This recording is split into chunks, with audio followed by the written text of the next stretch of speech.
Bonjour à tous. Donc vous avez été nombreux en cette fin de saison de compétition à nous contacter via nos réseaux sociaux ou les réseaux de Sportex France. Donc déjà, on tenait à vous remercier pour vos encouragements, vos félicitations pour notre quatrième place obtenue durant le championnat de France de première division. Notre régularité également. Voilà, on a reçu beaucoup d'encouragements, de remerciements et franchement ça fait chaud au cœur. Donc l'idée c'est qu'on a également beaucoup de questions, que ce soit sur les techniques de pêche qu'on a mis en place, que ce soit sur le choix des postes, des stratégies et du matériel utilisé. Donc on va vous faire une brève vidéo pour vous faire un juste retour de notre saison de D1 et comment elle s'est organisée, déroulée et notre ressenti par rapport à cette saison. Donc ce qu'on va faire, c'est que je vais vous parler dans un premier temps de la première et deuxième manche qui ont lieu au mois de juin sur les plans d'eau de Beaubry et de Laclette. Plan d'eau plutôt connu dans le monde de la compétition, puisqu'il s'organise de nombreux événements enduro organisés par des clubs, par les gérants de l'étang, etc. Et il y a déjà eu d'ailleurs des manches de Détroit sur ces plans d'eau également. Donc il faut savoir qu'on sait généralement sur une saison de pêche, sur le premier trimestre de l'année, les lieux des sites pour les D1. Donc dès qu'on a appris que c'était ce lieu-là, donc ce qu'on a fait, pour nous, il est impératif dans la mesure du possible d'aller faire un repérage des entraînements, etc. sur place. Donc on en a profité avec mon binôme Jérôme pour aller s'y entraîner mi-avril, juste avant un gros événement, une grosse compétition qu'il y avait sur ces étangs. D'une, parce que ça nous a permis tout d'abord d'y pêcher et de voir un petit peu le comportement des poissons, du matériel à prévoir pour la compétition, pour les D1 qui auront lieu au mois de juin. Et en même temps, ça nous a permis de passer du temps sur place à la suite de cet entraînement, d'enchaîner sur observer le challenge qui avait lieu sur plusieurs manches, enfin sur 2 manches de 48 heures, il me semble, où il y avait un très joli niveau de compétition. Donc ça nous a permis un petit peu de se balader, de papillonner sur les postes et de gratter les quelques infos qui seront nécessaires face à la pression de pêche, surtout, c'est très important, face à la pression de pêche du comportement des poissons. Donc, ce qui en est ressorti de ce premier entraînement et de ces observations, et c'est un point très important, c'est que le plan d'eau de Laclette a été vidangé, a fait sa vidange qu'ils font que tous les 4-5 ans, il me semble, au mois de décembre, et que ça a énormément changé la pêche.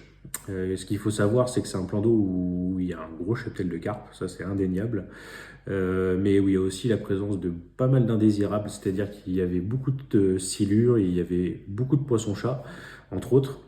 Et bien entendu, l'approche qui était mise en place sur ce plan d'eau-là était un petit peu particulière parce qu'elle cherchait à éviter ces poissons indésirables pour que les carpes puissent s'approcher des amorçages.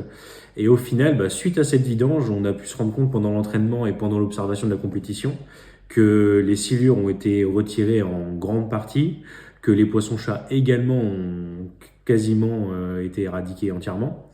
Donc ça nous a permis de revoir complètement la stratégie qu'on pensait mettre en place et au final on a pu pêcher avec des appâts hyper attractifs par rapport à ce qui était prévu dans le plan initial. Donc quand j'entends par hyper attractif, c'est pêcher avec des pelés, pêcher au chènevis avec des glaçons de chènevis, etc. quoi.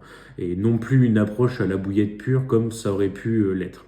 Donc je vous propose de démarrer par le commencement, par la première manche. Donc une manche de championnat de D1, ça débute évidemment par un lancer de précision pour déterminer l'ordre de choix des postes du lendemain, parmi la trentaine de postes proposés. Donc étant arrivé la veille, ça nous a permis de refaire un petit peu de repérage de chacun des postes, surtout de voir les axes de perche vers où ils étaient orientés, de voir également les quelques petits derniers détails environnementaux, donc c'est-à-dire le sens du vent, la présence d'herbiers ou non, voir si on voit également des regroupements de poissons sur certaines zones. Et c'est ainsi que on s'est tourné sur le poste 14 en choisissant en deuxième position. Voilà, c'était un plutôt bon lancer de ma part. Donc le poste 14, pourquoi? Parce que tout simplement, le plan d'eau de la Cliette, on se sentait un petit peu plus à l'aise dessus puisqu'on est venu s'y entraîner une fois, qu'on avait déjà fait une petite compétition la saison d'avant et qu'on connaît très peu au final le plan d'eau de Beauvry. Donc ce qui est intéressant du poste 14, c'est qu'il est sur le secteur bleu et c'est le seul secteur de ce plan d'eau où on va se bagarrer entre guillemets, se concurrencer avec des postes qui sont autour de nous sur la zone centrale du lac. Et chose très importante, c'est qu'on a repéré vraiment un grand groupe de poissons qui est face au poste 30 et 31. Et donc voilà, on pense que la première journée, on aura des poissons qui viendront et de notre gauche et de notre droite, enfin des poissons qui viennent de la gauche cherchant à rejoindre ce groupe de poissons qui se situe plutôt sur notre droite. Et ensuite, on aura tout le loisir d'intercepter des poissons qui seront justement sur ce groupe de poissons et qui auront tendance à vouloir soit se rapprocher des amorçages, soit se ressortir au plus large du plan d'eau. Enfin voilà, sur le secteur bleu, si tout se passe bien, on sera les premiers servis. Donc la pêche, nous, vous l'avez vu sur le plan des postes, nous sommes limités à 100 mètres maximum. Donc, ce qui nous a permis de faire un petit peu différemment d'habitude. Voilà, souvent on associe la compétition à des grandes distances de lancer, à des cannes très puissantes. Là, ça a été tout l'inverse. Voilà, heureusement, on a un panel de cannes chez Sportex qui nous permet de pallier à toutes les situations. Voilà, avec Jérôme, nous, on a un gros coup de cœur pour la gamme de cannes Invictus, que ce soit la canne à spod, les lanceuses et les cannes plus souples. Pourquoi? Parce que c'est une canne qui est très légère et qui est très facile à exploiter. Voilà, quand on fait un championnat sur une semaine, c'est clairement un marathon. Il y a beaucoup de fatigue qui va s'accumuler et il faut pouvoir exploiter ses propres cannes jusqu'à la fin de la compétition. Donc pour cette manche, on a essentiellement pêché à moins de 80 mètres. Donc on a pu se tourner sur la gamme de cannes Invictus, comme je vous l'ai dit, mais en 12 pieds, 2 livres 75. Donc voilà, c'est des cannes très légères, très faciles à exploiter et surtout qui permettent de limiter les décroches. Voilà, on est en enduro, les poissons sont plutôt stressés, sont tatillons, ils se nourrissent vraiment sur le bord des lèvres. On fait face aussi à des poissons qui sont plutôt éduqués parce qu'ils connaissent entre 8 et 10 enduro par an si je me trompe pas.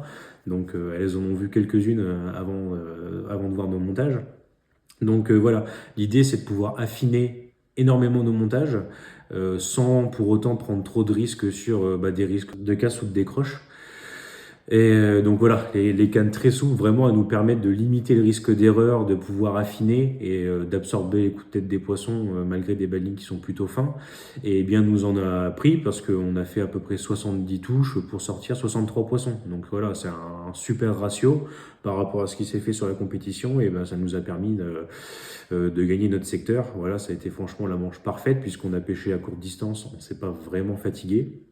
On a pu assurer un maximum de poissons à l'aide de nos cannes très souples. On a fait un point, donc ce qui est génial sur une manche de championnat, et surtout pas mal de kilos. Donc voilà, ce qui est pris n'est plus à prendre, entre guillemets.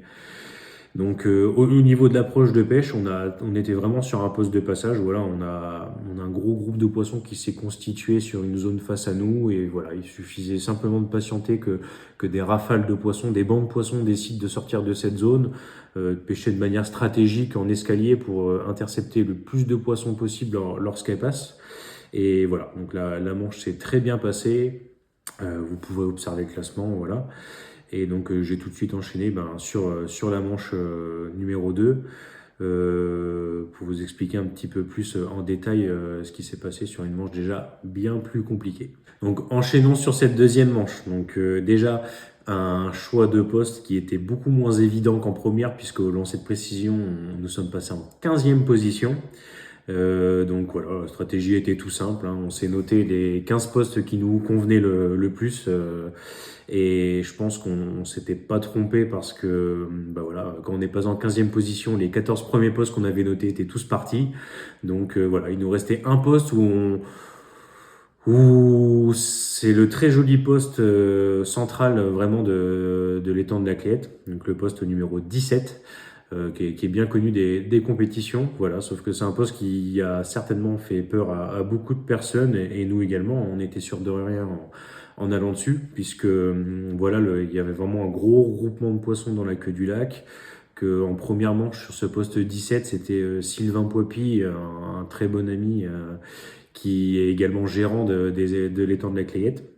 Et donc, qui malheureusement a fait une manche où il a pris 0 poisson. Voilà, il y avait vraiment très peu de poissons à prendre dans cette zone en première manche. Donc voilà, on s'est dit que c'était un petit peu un kit tout double, mais bon, en choisissant en 15e position, malheureusement, on peut s'en prendre qu'à nous-mêmes, on n'a plus le choix du roi. Donc on a attaqué cette manche un peu de la même manière, voilà, en pêchant très court. Voilà, on s'est dit qu'avec la nuit de repos, il y a peut-être des poissons qui s'étaient regroupés, qui s'étaient redispatchés sur l'étang et qui passaient proche du bord comme elles ont l'habitude de le faire, surtout sur ce côté-là de l'étang. Très satisfaisant puisqu'on prend 2 poissons la première heure de pêche, vraiment très proche du bord, voilà, donc toujours avec notre petite Invictus en 2 livres 75. Donc déjà c'est un gros soulagement puisqu'on décapote, voilà. La stratégie a été plus ou moins vraiment la même que sur le poste 14, donc ça a été de déterminer les passages de poissons, les horaires, etc. Donc au niveau des quantités d'appât, on y a été vraiment très léger. Et surtout, on n'y était qu'avec des choses solubles, type pelée ou bouillette soluble, puisque par rapport à nos entraînements, on avait pu constater qu'il y avait très peu d'indésirables, très peu de silures, etc. suite à la vidange. Donc ça nous a permis de vraiment de pêcher attractif. Et dans la mesure où on met des choses solubles, en fin de compte, c'est des choses où si les poissons ne passent pas, ça ne reste pas dans l'eau. Voilà, entre guillemets, on ne pourrissait pas notre poste avec des kilos de bouillettes et si au final il y avait que quelques poissons à prendre sur cette manche-là. Donc voilà, donc en pêchant de manière hyper attractive, ça nécessite de relancer les cannes très régulièrement. Voilà, on a essentiellement pêché avec des pelées entre 8 et 12 mm, donc ce qui nécessite une fréquence de relance des cannes plutôt rapprochée, c'est-à-dire à peu près toutes les heures et demie. Donc voilà, encore une fois, le fait d'avoir une gamme de cannes légère, ça permet de tenir toute la semaine. De pêcher également, alors on n'avait pas l'information que le zig fonctionnait sur l'étang. Voilà, les journées elles étaient vraiment très calmes sur l'ensemble du plan d'eau, donc on a pêché un petit peu au zig, encore une fois en pêchant très fin, voilà, quitte à pousser le vis à l'extrême, et de voir si le zig fonctionnait, on a voulu pêcher fin.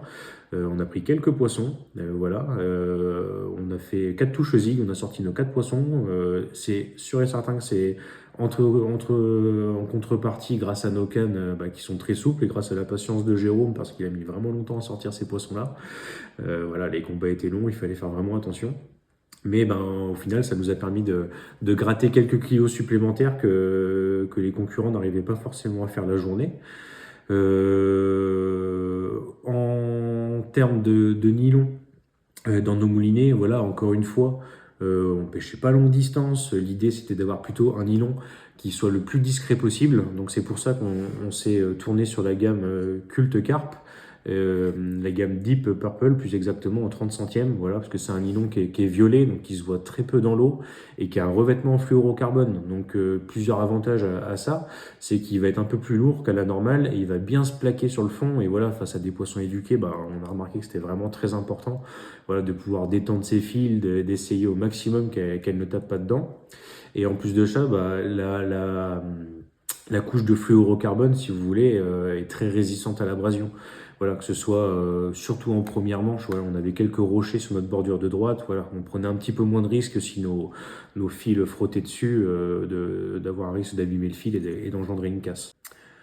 Ensuite, donc au niveau des bas de ligne, voilà, la tresse étant interdite d'après les règlements de l'étang, donc on s'est un petit peu adapté, voilà. C'est vrai qu'habituellement on aime bien pêcher au glaçon avec des belles lignes souples en tresse, voilà. Donc là on a dû un peu s'adapter, pêcher en fluorocarbone, voilà. Quand on pêche pas au glaçon, de toute manière, on pêche toute l'année avec le fluorocarbone incognito, que ce soit en 30, 35, 40, 45 centièmes, voilà. On a une large gamme de diamètres qui permet de s'adapter au maximum de situations. Donc là, en l'occurrence, en première manche, on a pu pêcher avec des belles lignes en 30 centièmes. Chose qu'on a malheureusement dû arrêter de faire en deuxième manche, puisque voilà, on avait vraiment une pêche de courte distance à faire où on a pu continuer à pêcher ainsi. Ensuite, on avait quand même, alors sur ce poste 17, on était limité à 120 mètres, donc voilà, on a pu mettre quand même une pêche en place à un peu plus longue distance, si vous voulez.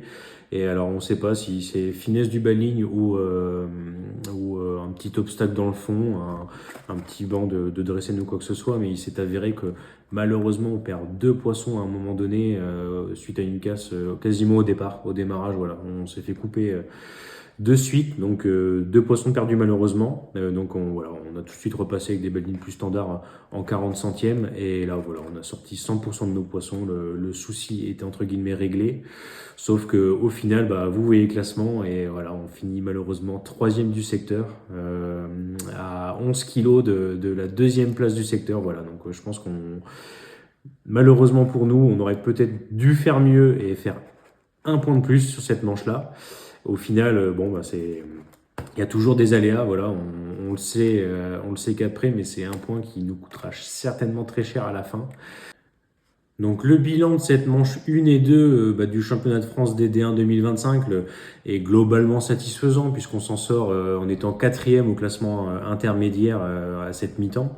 Quatrième avec 4 points, avec un peu plus de 600 kilos de poissons. Donc voilà, c'est globalement satisfaisant. Tout reste à jouer quand nous partirons en manche 3 et 4 dans le sud de la France, sur les plans d'eau de Biron et d'Orthez. Jérôme vous en parlera plus en détail dans une vidéo à venir très prochainement.